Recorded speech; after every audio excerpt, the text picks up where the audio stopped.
The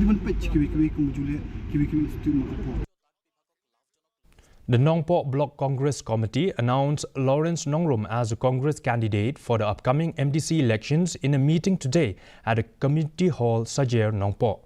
Congress leaders, including Defender S. Lamare and S.W. Malay, urged party workers to fully support Nongrum'S campaign for victory in the District Council elections.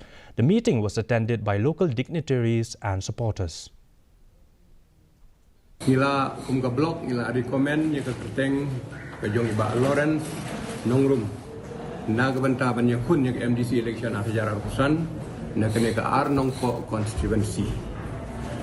But kadi haga halsau tarik nila pak ya kena ke recommendation jongi siaga DCC ke bamon ke District Congress Committee.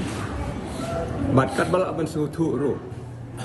Nagaliang yung ke DCC hadin bakal pek banyak yang ikut kislah jong kandidat.